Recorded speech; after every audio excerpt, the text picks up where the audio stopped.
देश के मुख्य न्यायाधीश डी.वाई. चंद्रचूड़ ने कहा कि उन्होंने न्यायाधीश के रूप में अपनी 24 साल के कार्यकाल में कभी भी सरकार के दबाव में काम नहीं किया। चीफ जस्टिस ने कहा कि उन्हें कभी भी किसी सरकार की ओर से किसी राजनीतिक दबाव का सामना नहीं करना पड़ा। इसके साथ साथ चीफ जस्टिस ने अदालतों के पेंडिंग मामलों को लेकर भी अपनी बात रखी है।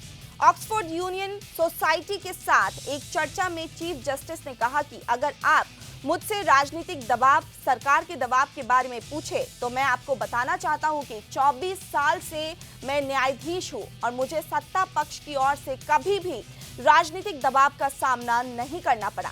भारत में हम जिन लोकतांत्रिक परंपराओं का पालन करते हैं उनमें यह भी शामिल है कि हम सरकार के राजनीतिक अंग से अलग थलग जीवन जीते हैं। उन्होंने कहा कि हमारे कई फैसलों का समाज पर गहरा प्रभाव पड़ता है। न्यायाधीशों के रूप में मेरा मानना है कि यह हमारा कर्तव्य है कि हम अपने फैसलों के सामाजिक व्यवस्था पर पड़ने वाले प्रभाव के बारे में जागरूक रहें। Over the years, I believe I have established a close connection with the University of Oxford.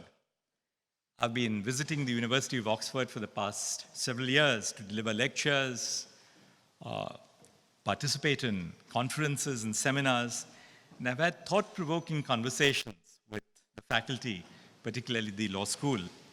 Today's lecture is special because it's at the Oxford Union.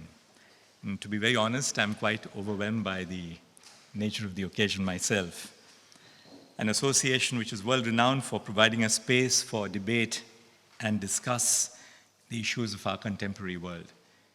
And it's close to my heart because that's what we do in the judiciary as well. The essence of the Indian judiciary is to provide a space for democratic dialogue, for reasoned dialogue, where logic prevails over the passions of the moment. Let me begin my lecture with the plot of Herman Melville's Billy Budd. The story follows Billy, who is a sailor who has an occasional issue of stuttering when he speaks.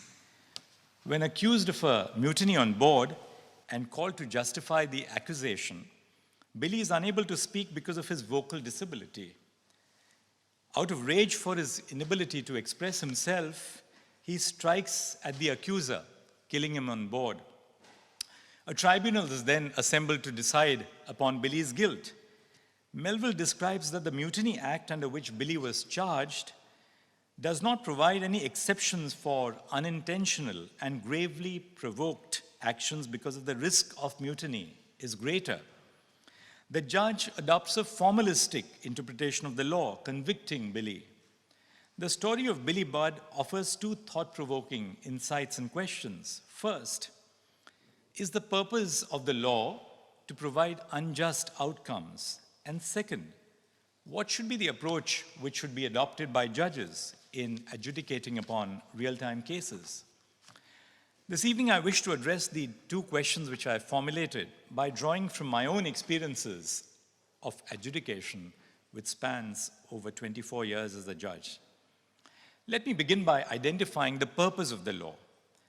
The simple answer to the question is that the law brings orderliness and certainty in our society and our polity.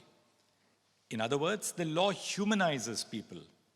For example, laws convicting persons for murder or war crimes or genocide are clearly to protect humanity because they provide an institutional framework to combat the dehumanizing effects of human transactions.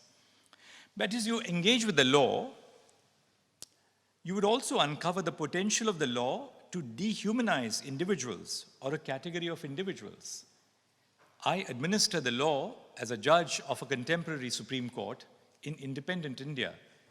But I'm deeply conscious of the fact that the same law which can be an instrument of justice was a form of colonial oppression in the years before independence.